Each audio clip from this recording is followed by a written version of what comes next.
Shalom Vrahá, boa tarde para todos. Mais uma aula muito linda com o nosso Rabino Gloiber. E essa aula de hoje ela foi dedicada pela nossa querida Ju de Campinas, mamãe da Ruth, para a elevação do pai dela, Sebastião dos Santos Diniz. E hoje o Rabino vai falar sobre a importância do casamento.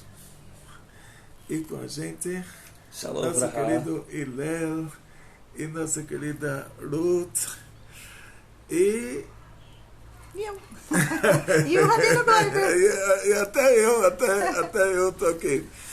Então, o que acontece na prática, em primeiro lugar, em relação a uma tzedakah que é feita, uma doação que é feita no mérito da elevação da alma de alguém.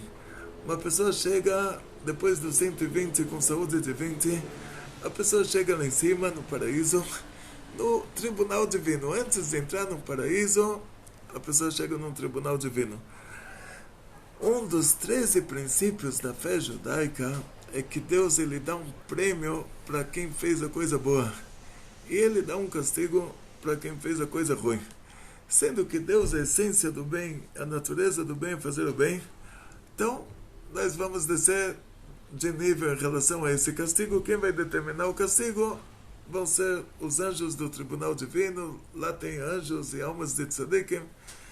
Eles vão determinar esse castigo. E o que vem a ser um castigo? A pessoa teve um proveito de uma coisa errada, uma coisa proibida. Então ele sofre de acordo com o proveito que ele teve. Então, a pessoa nesse mundo, para ser condenado pelo tribunal divino a coisa errada que ele fez, ele tem que estar consciente, ele tem que optar por fazer errado. Mas se ele acha que ele está fazendo certo, como uma pessoa que nasceu na idolatria, e ele está rezando para a estátua, ele acha que ele está fazendo certo, porque os pais educaram ele a rezar para a estátua.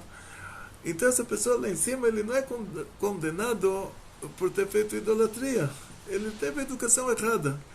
Então ele chega lá em cima, depois que ele rezou na igreja 80 anos em seguida, faleceu lá beijando a estátua. E chega no tribunal divino, vão falar para ele, olha, você estava rezando para a estátua aí, começa a contar a partir dos 20 anos, né, que a pessoa já se torna uma pessoa madura, responsável. Então, dos 80 anos que ele viveu, 70 anos, ele era o beato da igreja. De manhã à noite, ele estava lá rezando para a estátua. Chega lá em cima, o tribunal divino vai analisar esse fato, vão falar para ele, olha, dá um castigo para ele, não vão poder dar. Porque essa foi a educação que ele recebeu. Aí então ele vai falar, que legal, então já não vou receber castigo, então agora eu vou para o paraíso. Aí vão falar para ele, mas espera aí, para ir para o paraíso já é outro critério. Você tem que fazer uma coisa boa para isso. A coisa boa você também não fez.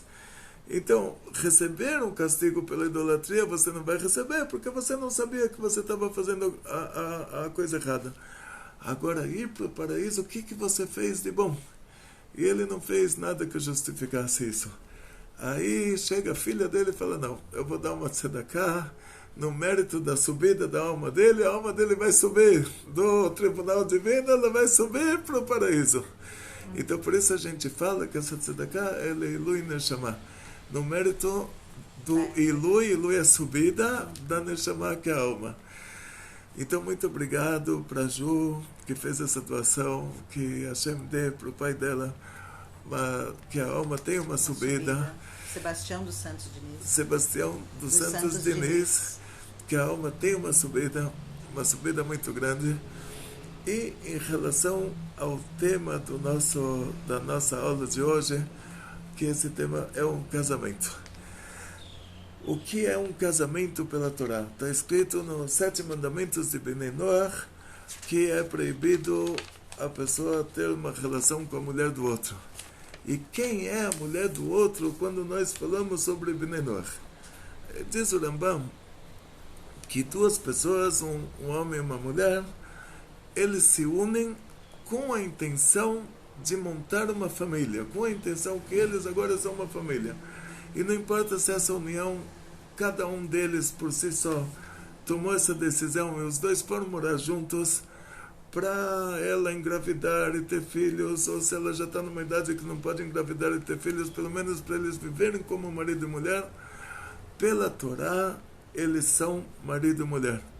Não é o juiz que determina isso, porque se o juiz determinasse isso, e sendo que pela Torá, na hora que eles decidem que eles não são mais marido e mulher, na hora que eles se separam, eles decidem que eles não são mais uma família, e só que não fizeram essa separação no cartório.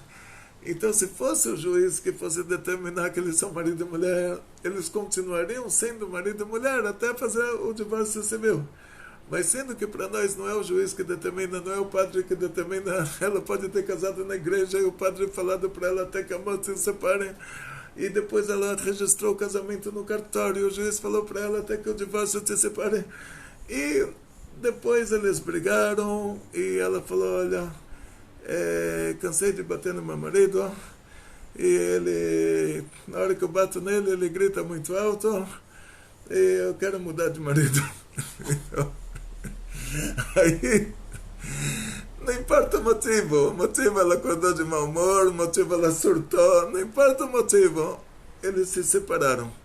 Eles agora foram morar em 2 lugares diferentes, eles não são mais uma família, não importa o motivo. E então ela já não é mais a mulher do outro, ela já é novamente uma mulher solteira. Isso quando eles não são judeus. Quando eles são judeus, aí a gente pula de 7 mandamentos de Bnei Noach para 613 mandamentos. E nos 613 mandamentos, aí ele tem que fazer um casamento, e esse casamento tem que ter, ele tem que ser judeu, ela tem que ser judia, tem que ter 2 testemunhas que são 2 judeus religiosos acima de 13 anos de idade. 2 judeus que guardam o Shabat, tem que ser homens acima de 13 anos de idade, eles testemunham que esse casamento aconteceu, e depois, para eles se separarem, se o marido e a mulher quiserem, Deus me livre, se separar, aí precisa fazer um get.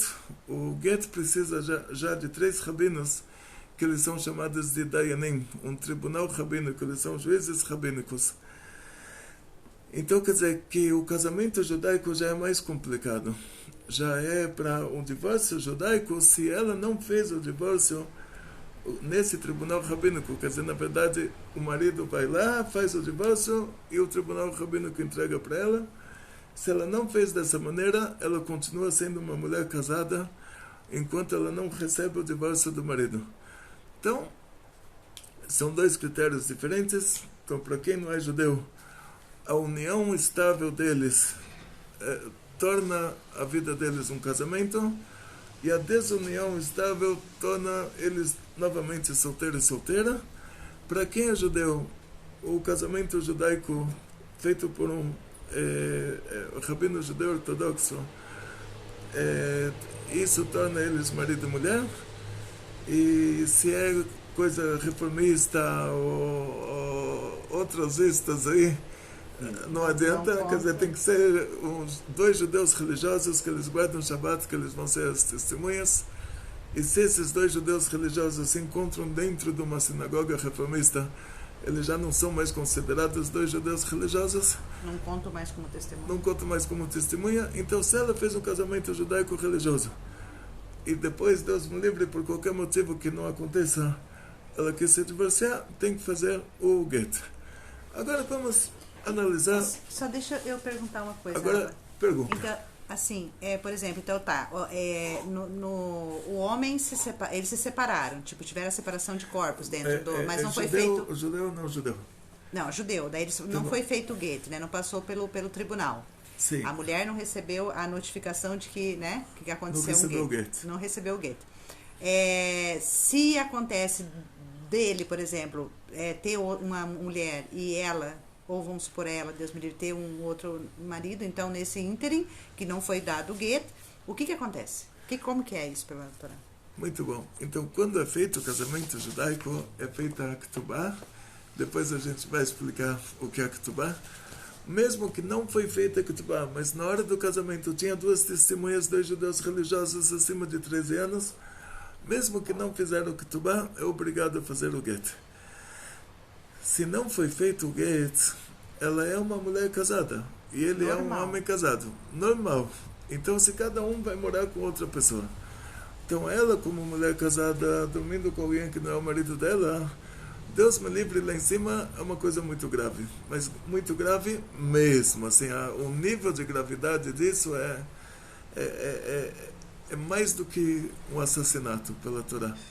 É mais porque isso mexe com almas lá em cima, isso mexe com toda uma estrutura espiritual. Aí, Deus me livre, dizem que no Zohar, no Arizal, fala sobre o Adam Arishon, o primeiro homem. Ele cometeu 3 averot, 3 transgressões que teria que morrer e não fazer. A primeira foi idolatria. A idolatria foi a menor delas. Afetou o nível nefesh dele, o nível mais baixo da alma. Ele se auto-idolatrou, ele achou que se ele comia aquela fruta proibida ele virava Deus, ele se auto-idolatrou. Isso foi dos 3 pecados que tem que morrer e não fazer, que é preferível morrer do que fazer. Esse foi o menor. Esse é o que menos afeta. Depois, Hashem tinha falado para ele, se ele vai comer aquela fruta, ele vai trazer a morte para o mundo. Ele comeu a fruta, ele assassinou o mundo inteiro. O Hitler em Machshma assassinou 6 milhões de judeus. O Adam Arishon, ele assassinou o mundo inteiro. A humanidade inteira. Todo mundo que morre, morre por causa dele. E isso ainda não foi tão grave quanto o assunto das relações ilícitas. Então isso, os assassinatos que ele fez, ele assassinou toda a humanidade até a vinda do Mashiach. E isso afetou o nível ruach da alma dele, que é acima do nível nefesh, mas ainda não é o nível mais elevado que se reveste no corpo. Mas depois que ele brigou com a Havá, lá em cima tem anjos e anjas. Tudo que tem lá em cima tem aspecto masculino e aspecto feminino. Até um certo nível, né? Até um nível de mundo de Atzilut. Sempre quando a gente fala sobre um anjo, ele tem uma esposa, ele tem uma anja. Então, o Rafael tem a Rafaela, o Gabriel tem a Gabriela, o Michael tem a Michaela, cada anjo tem uma esposa. Mas qual é a única anja que a gente vê que ela se revela nesse mundo? É a anja da morte. Tem o Satã, que é chamado o anjo da morte, o desviador. A palavra Satã em hebraico quer dizer desviador, stiá quer dizer desvio. E o anjo da morte, ele tem a anja da morte, que é a esposa dele, ela é casada com ele.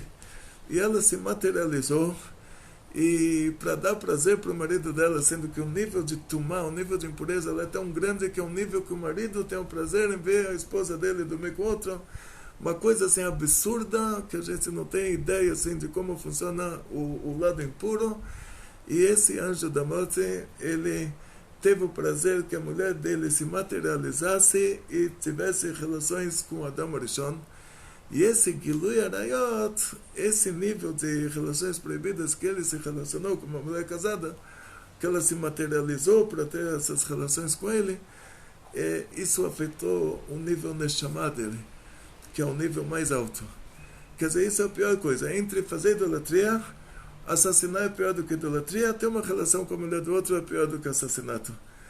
E depois ele se reencarna como Yaakov, que teve que sofrer assuntos familiares durante 130 anos, que foram 130 anos que o Adão ele viveu com a mulher do outro. Então, assim, isso é a coisa mais grave no judaísmo. Quer dizer, então, uma mulher que está morando com outra, ela não recebeu o get, uma mulher judia, o casamento foi feito por um rabino religioso, 2 testemunhas, 2 judeus religiosos, não era casamento reformista, e ela está morando com outro, ela sabe que o que ela está fazendo é pior do que idolatria. É pior do que assassinato. É uma coisa que, uma das 3 coisas que é preferível morrer e não fazer, mas das 3 coisas essa é a pior. Então o que acontece? Ela tem que conseguir o divórcio dela, o get, né? Que seria que é o divórcio judaico. Agora, em relação ao marido, então o nível de transgressão dele não é se ele, os dois, vamos dizer, ela não recebeu o get, ela foi viver com uma pessoa que ele é um homem solteiro. Ele não deu o get para ela e ele foi viver com uma mulher solteira. O nível de transgressão dele não é o mesmo nível de transgressão dela. Porque o nível de transgressão dela está escrito nos 10 mandamentos que a pessoa que ele não pode ter uma relação com a mulher do outro.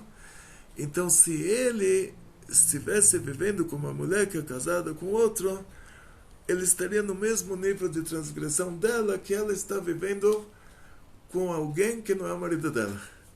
Então, para ele ter o mesmo nível de transgressão dela, ele teria que estar vivendo com uma mulher judia casada que não recebeu o gueto do marido, da mesma maneira que ela, uma mulher judia casada, que não recebeu o gueto do marido. Agora, se ele está vivendo com uma mulher solteira, o nível de transgressão dele é menor, mas continua sendo uma transgressão. Continua sendo uma coisa proibida pela Torá. E tem diferença se essa mulher for judia ou não? Então, a diferença nesse caso é o seguinte. Agora a gente vai entrar no o que a gente chama de rolo, né? Rolo que é... Rolo bem grande. É um rolo bem grande. Assim, a mulher judia que passou por um casamento judaico e ela está vivendo com outro, é menos grave, Deus me livre, se o outro era alguém que não é judeu, porque aí o filho não é mamzer. E se o outro era judeu, sendo que a santidade é mais elevada, aí o filho é um mamzer, o filho é um bastardo. Ele só não vai poder casar com mulher judia, esse filho. Então é tipo assim, o José era casado com a Maria, e o José não era o pai do filho dele. Então esse filho é um bastardo, que sendo que se trata de uma família de judeus, que a Maria, ela era uma mulher judia, o casamento tinha sido válido, e o filho não era do José. Seria um caso desses. Agora, se o filho fosse de alguém que não é judeu, ela é judia casada, e ela fez um filho por fora com alguém que não é judeu, o filho não é mamzer. É judeu. É judeu porque ela é judia, e não é mamzer porque o pai era goi. O pai não era judeu. Quer dizer, no caso da mulher que fez a coisa errada, facilita em relação não a ela devia morrer, não ter feito isso. Mas o filho não é um mamzer.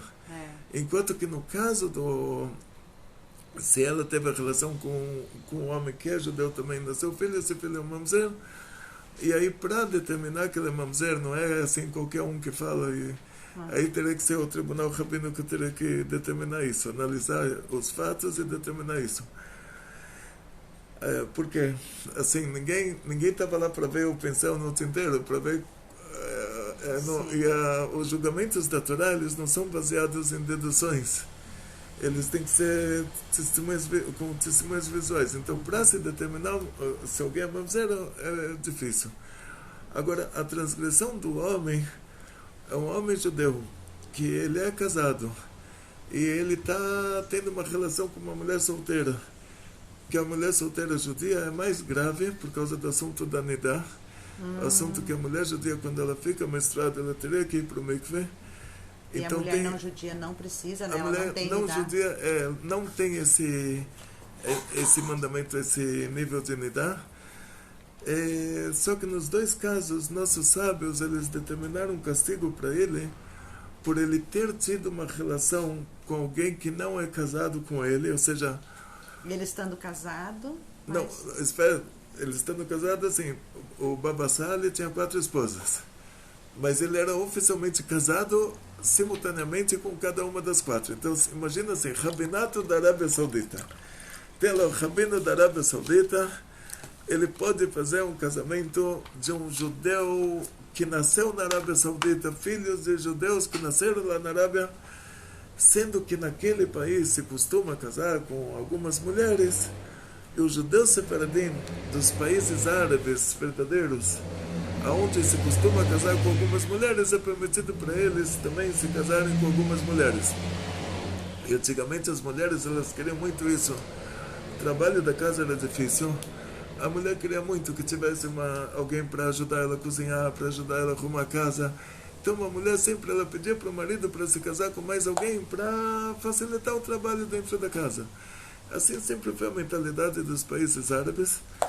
Só que aí precisa ser um judeu sefaradi original, não alguém que se tornou sefaradi. ele tem que ter... O judeu sefaradi é um país desses. Então, Marrocos era um país assim. Era um país muito difícil. As mulheres, para elas, a vida era muito difícil. Toda mulher queria que o marido tivesse algumas esposas, aí facilitava a vida de todas. E o Baba Sali, ele era oficialmente casado com 3 esposas, com 4 esposas. Uma já tinha falecido quando eu estive lá, eu conheci 3. Elas não moravam na mesma casa, quer dizer, cada uma tinha o espaço dela, né? Mas lá em Israel, o governo de Israel já não permite isso. Então, em Israel, mesmo que alguém é sefaradi, ele só pode casar com a segunda esposa se a primeira faleceu ou se eles, infelizmente, se divorciaram. Então, na prática, um homem judeu não pode ter relação com uma mulher a não ser que ele seja casado com ela. E para ele ser casado com ela, ela precisa ser judia.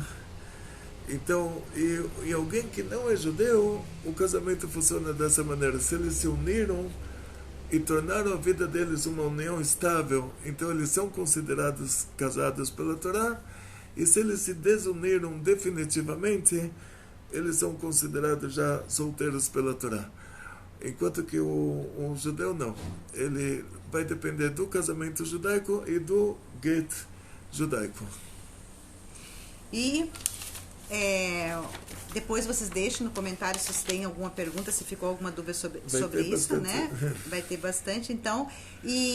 Mas então é isso. E quais os critérios, então, da Torá, só reforçando, para que se possa haver uma separação? Quais são os critérios da Torá? Muito bom. Então, na prática, o casamento é uma coisa muito importante, mas muito, muito, muito importante. Desde o começo do mundo, desde que Deus criou o Adão e a Eva, ele deu o ênfase que Al-Ken Yazov Ish et Aviv Betimo Vedavak Beshto Ve'u Lebasar Echad, que, portanto, o homem vai deixar o seu pai e a sua mãe, ele vai se grudar, se colar na sua esposa, ele vai se tornar com ela uma carne só. Então, imagina uma pessoa que ele chega no hospital, ele fala: gente, eu quero que você me corta em 2 metades. Eu quero que tenha uma serra, me passa uma serra, me corta em 2 metades. Quer dizer, no judaísmo, para quebrar um casamento, é isso. O Adão e a Eva eram uma pessoa só. Deus criou, primeiro, diferente dos animais. Os animais, Deus criou o boi e a vaca separadamente. E o ser humano, Deus criou primeiro uma pessoa só e colocou uma alma só.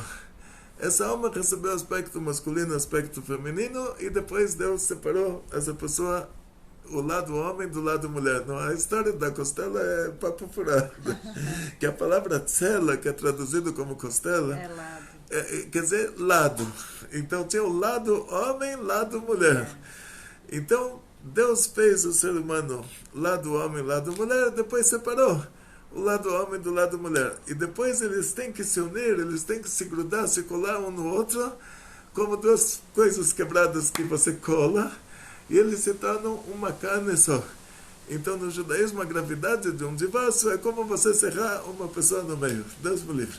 Então, tem 2 ocasiões que a Torá permite o divórcio. Deus me livre se ela foi pega no flagra, dormindo com outro que não era o marido dela, mas tem que ser testemunhas pincel no cinteiro. Oculares, que eles viram pincel no cinteiro. Pincel a parte do homem, cinteiro a parte da mulher, porque sai lá o sangue e tudo. Então eles apelidaram a parte do homem de pincel, porque é a coisa que pinta, que acrescenta. Sim, já e a parte da mulher de tinteiro. Então, se as 2 testemunhas são oculares, que viram, não que viram ele se trancando no motel, e não que viram ele se abraçando, se beijando, mas tem que estar dentro do quarto. Viram uma coisa dentro da outra lá. Aí, nesse caso, ela tem que se divorciar. Então, quase que em hipótese alguma. Quase que pode ser. E outro caso, se ele não consegue viver dentro da casa dele. Então, por exemplo, a gente, pela Torá, a gente tem que comer comida kasher, a gente tem que guardar Shabbat. E ele está numa situação dessas, que a comida na casa dele não é kasher, e Shabbat é um dia normal. Quer dizer, não tem Shabbat, não tem kashrut, então ele pode alegar que ele não tem como viver nesse lugar. Aí nesse caso também é permitido se divorciar. E diz a Gemara que a pessoa que se divorcia, até o Mizbeach chora por ela, até o altar chora por essa pessoa, de tão trágico que é isso. Agora, é claro que a pessoa não vai sair, Deus me livre, numa situação dessas, que o casamento terminou. Dá um exemplo para vocês. Eles se casaram com 20 anos. Ou, não importa, com 20, com 30, com 40, e o marido assinou uma ketubá. Ele não assinou, na verdade as testemunhas assinaram que foi lida essa ketubá na frente dele, com todos os deveres que ele tem em relação à esposa, e ele concordou. E as testemunhas, não, ele não precisa assinar, as testemunhas assinaram que ele concordou, eles são testemunhas de que ele concordou com tudo isso. E o que a ketubá vai dizer? Se a esposa está doente, quem é o responsável? É o marido. Ele tem que levar ela para o médico. A roupa dela, ele tem que comprar. As joias dela, ele tem que comprar. Ele tem que dar para ela um lugar para morar, ele tem que dar comida para ela. Tudo de acordo com a normalidade da cidade onde eles moram. O que é normal dentro daquela cidade.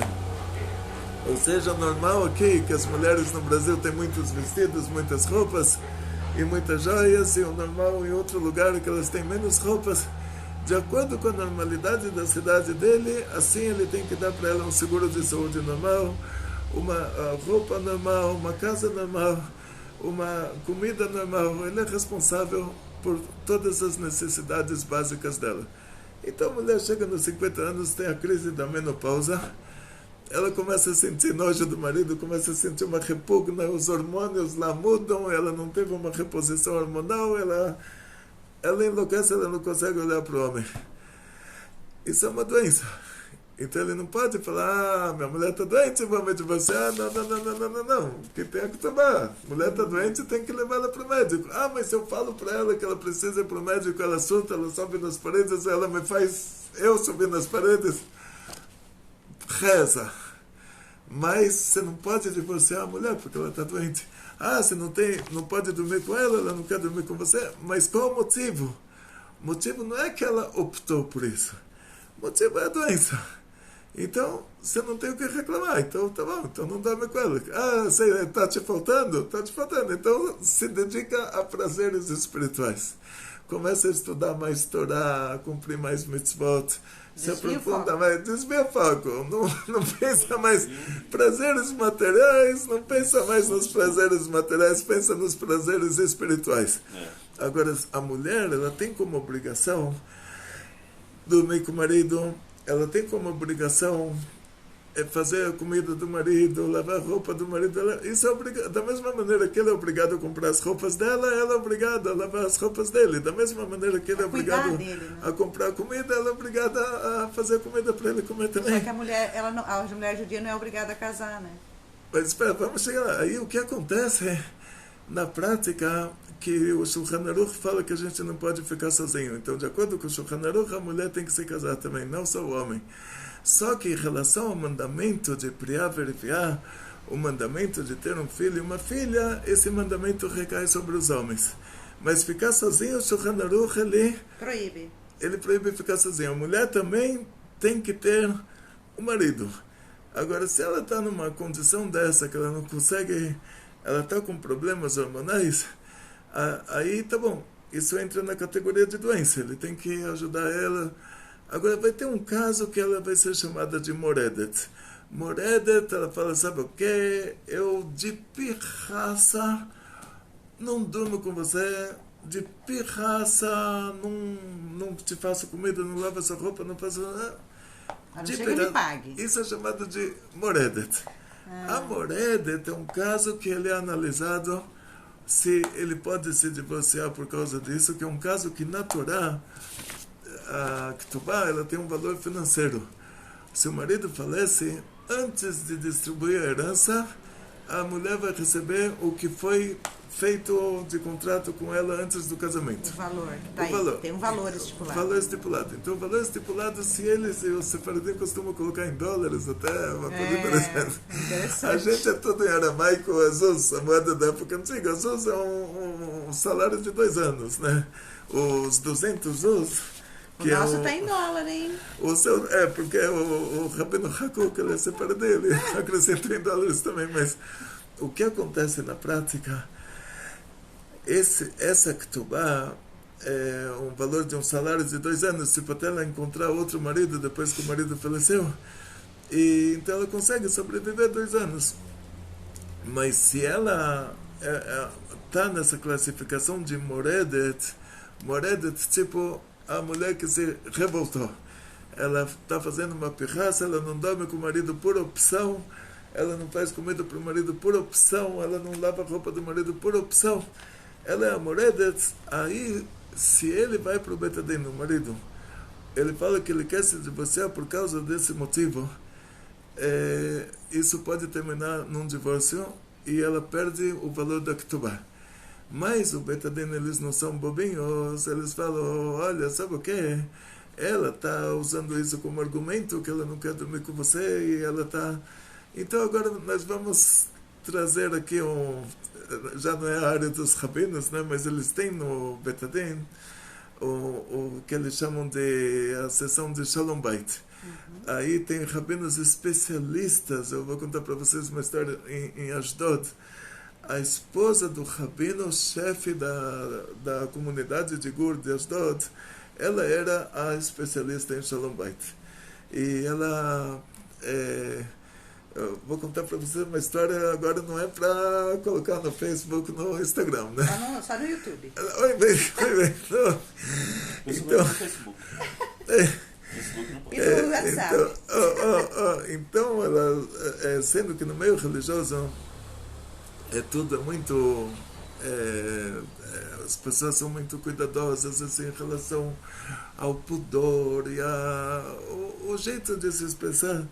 Então, o que acontece é que muitas dessas mulheres que elas de pirraça não iam mais dormir com o marido. E por quê? Qual era o motivo disso? Eu conversei com o Rabino de Gur, nós tivemos que analisar um caso desse tipo, dessa categoria. Ele falou, muitas vezes ela faz isso porque o marido está num comportamento tão religioso com ela, que o marido acaba fazendo a parte dele, sendo que o homem é um micro-ondas e uma mulher é um forno a lenha, e o marido acaba fazendo a parte dele e ela acaba sem fazer a parte dela. Então ela está usando isso como argumento, que ela quer fazer uma pirraça, uma coisa assim, mas na verdade ela está querendo uma vida normal, que ele não está dando para ela essa vida normal, porque ele não foi educado dessa maneira. E aí essa mulher, que era a esposa do rabino, tinha que ensinar o marido a ser o super-homem dentro de portas fechadas. Então toda a instrução é uma coisa absurda, assim, que aparentemente um homem religioso, de chapéu e barba, ele recebia as instruções como ele deve se comportar com a mulher na cama. E muitos deles falavam, pensei que tudo isso fosse proibido. Sim, muitas pessoas perguntam pra gente. Eu achei que isso não podia, isso não podia. Então, uma vez teve um caso desses em Farrabad, e nós, na nossa profissão, sou rabino de casamentos. Então, na nossa profissão, tem que saber todos os detalhes, o que pode e o que não pode, para saber o que instruir. E teve um caso que chegou até o rabino-chefe de Beitar, uma cidadezinha ao lado de Jerusalém, e chegou no Rav Moshe Bebe, esse caso também chegou, Rav Moshe Bebe, que outras aí. Então, aí... Deixa eu botar minha na frente. Outras aí... não deixa atrás, porque ninguém vê. O que aconteceu, que um casal queria se divorciar. E chegaram no Rav Moshe Bebe. O Rav Moshe Bebe falou que ele não entende. Essa área precisa de um especialista. Não tem o que fazer. Um rabino normal não tem como entender do que se trata aqui. E o especialista era o rabino de Beitar, Rav Ashelem El-Cohen, rabino de Beitar, e foi conversado com ele sobre isso, e ele falou assim, pela Torá, é proibido ter uma relação com a esposa quando ela está nidá, quando ela está menstruada. Então, assim, 5 dias é considerado o período da menstruação, do sangramento.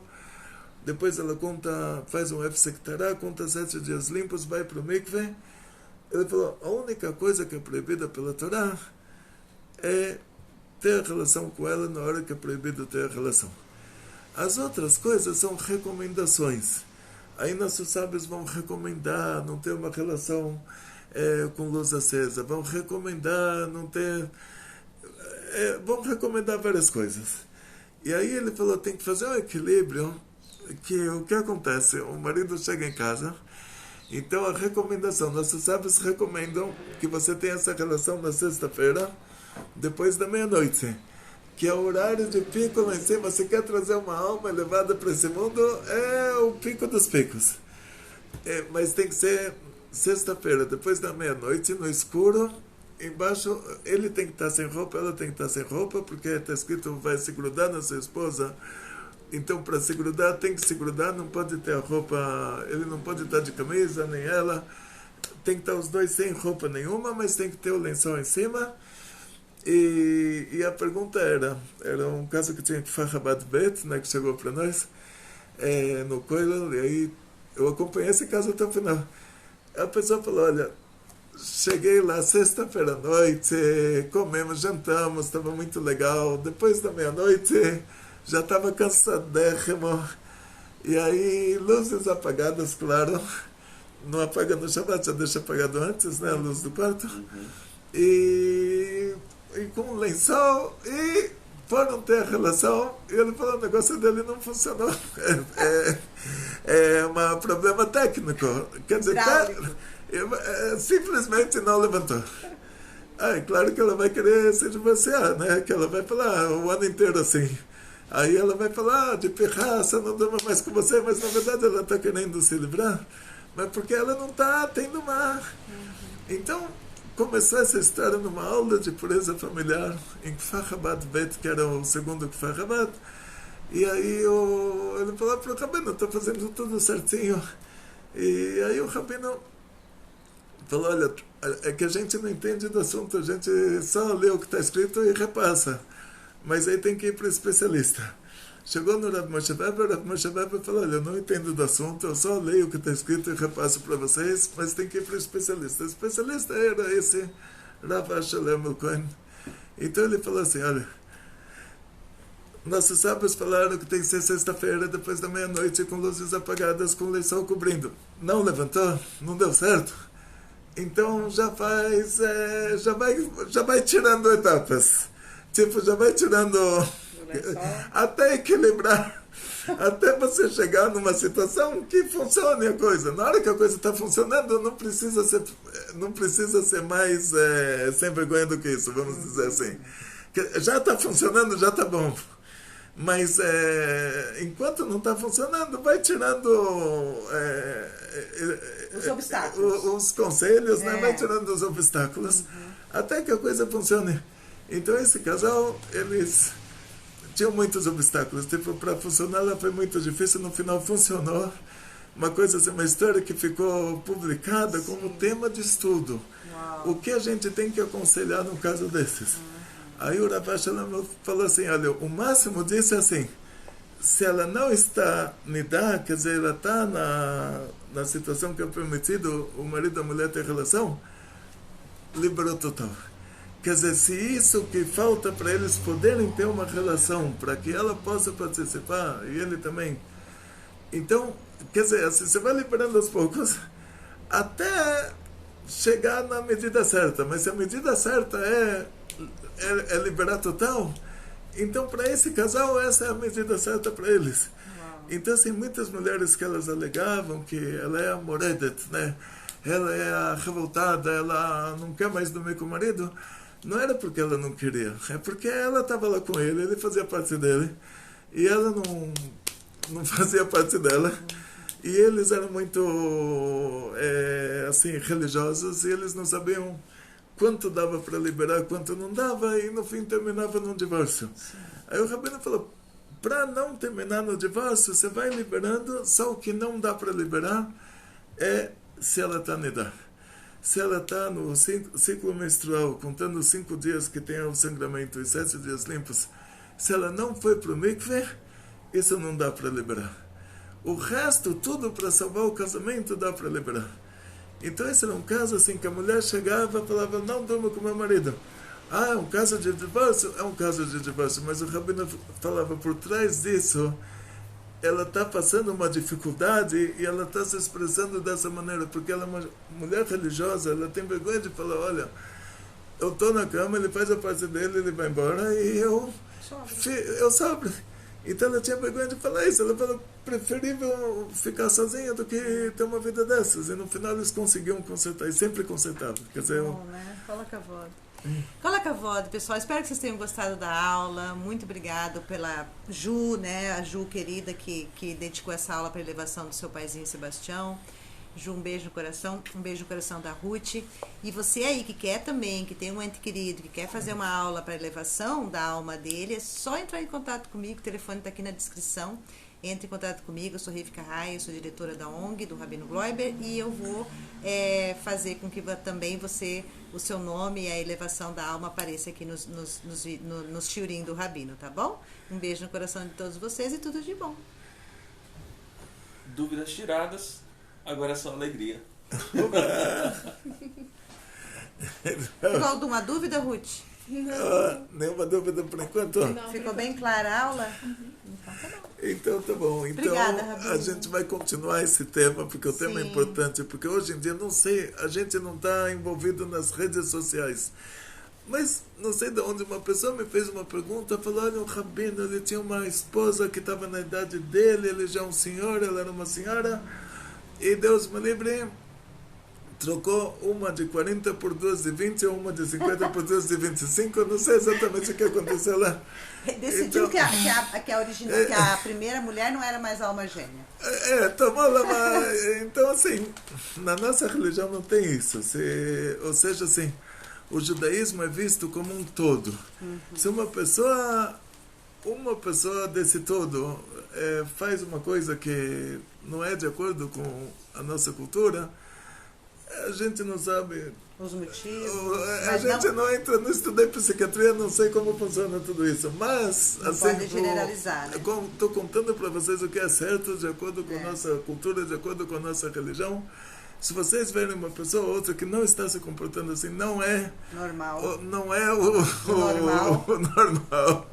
Então, e cada coisa que está fora assim, da regra, o nosso assunto é o que é certo, é a regra. E qualquer justificativa que a pessoa está dando nas mídias, por ser às vezes uma pessoa famosa, né, ter o nome na mídia, qualquer justificativa que essa pessoa esteja dando, já estando com outra pessoa, saiba que qualquer justificativa que ela dê, não tem justificativa dentro da Torá. Está errado.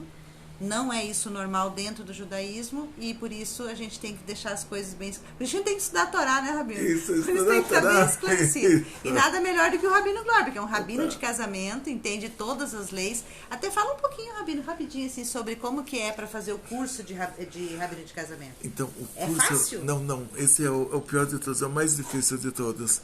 Porque um curso de kashrut, se você errou alguma coisa em kashrut, o erro... A pessoa fez uma transgressão, mas o nível da transgressão é um nível de mandamento não faça, não está no nível de morrer e não fazer. E o casamento, o que é chamado de Gilui Arayot, relações proibidas, ela está no nível que você tem que morrer e não fazer. Quer dizer, se alguém, Deus me livre, ele tem a opção entre ter uma relação com uma mulher casada, ou, assim, eu não sei, a mulher pega lá uma metralhadora, coloca no nariz dele e fala para ele, ou você tem uma relação comigo, ou te assassino, ele tem que morrer e não fazer. Esse era o caso do Yosef com a mulher do Potifar, que ele fugiu, deixou a roupa dele na mão dela.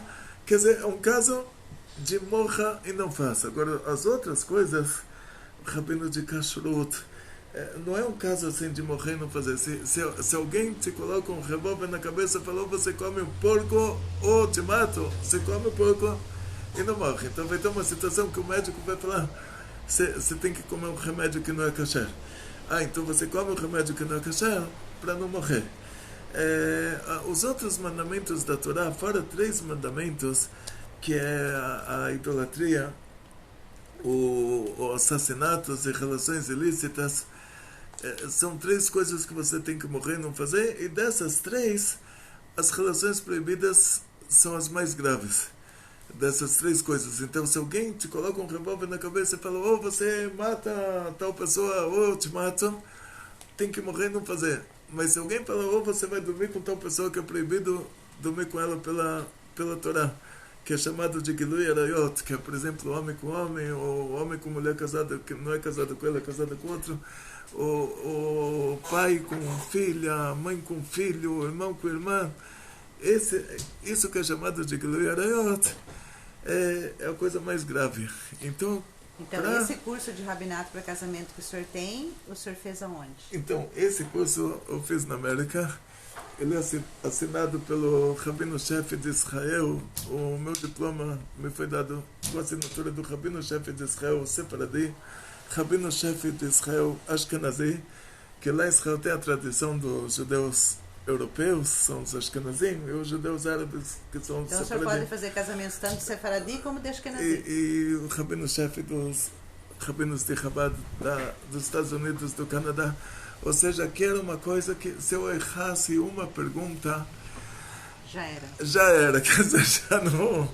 Aí precisava estudar tanto e saber tanto, e não podia errar nada. Era uma prova que não era, se você tirou 7 já tá bom.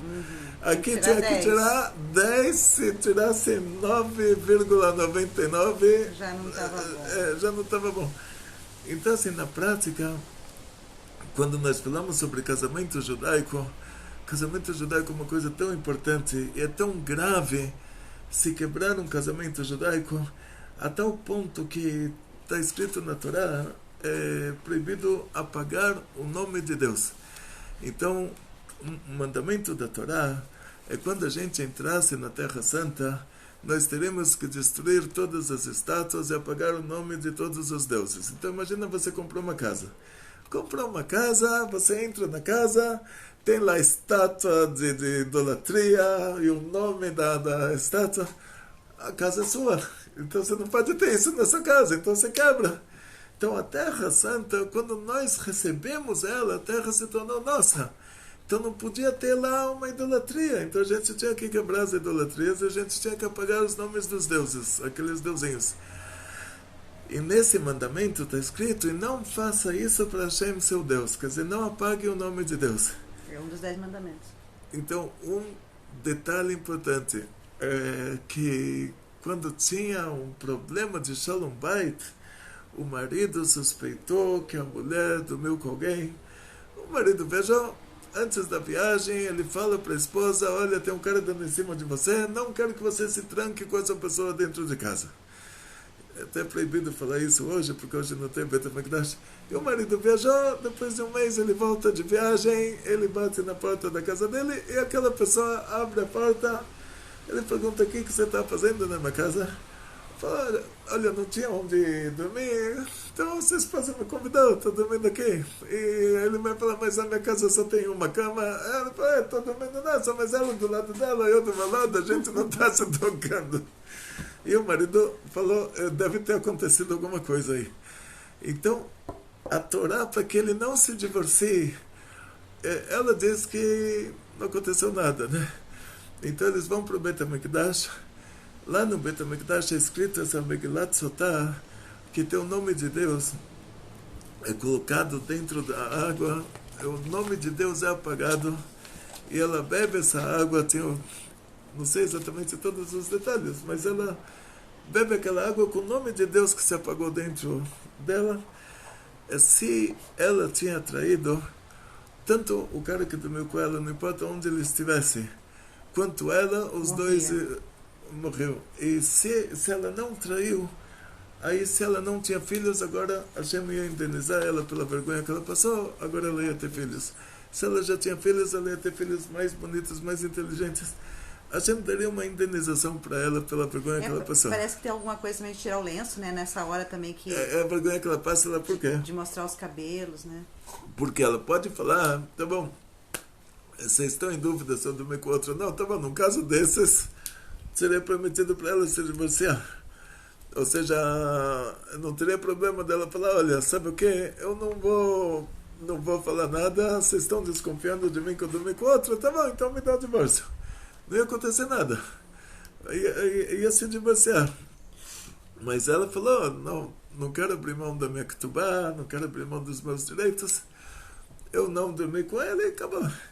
Aí Hashem fazia questão que era pagado o nome de Deus para que ele só nessa ocasião para que ele não precisasse divorciar ela, não precisasse haver um para divórcio, não quebrar o casamento judaico. O casamento é tão importante que é um casamento judaico, uma coisa que é proibido fazer, apagar o nome de Deus, ele permite para não haver o divórcio. Isso, né? E isso. hoje as pessoas tratam o divórcio, o gueto, com tanta futilidade, né? Não, então isso é uma anormalidade. Assim, Deus me livre, Deus me livre, Deus me livre. Quer dizer, assim, não vamos nem pensar nisso. Uma tragédia tão grande. Imagina, um soldado morre em Israel, está todo mundo tão preocupado.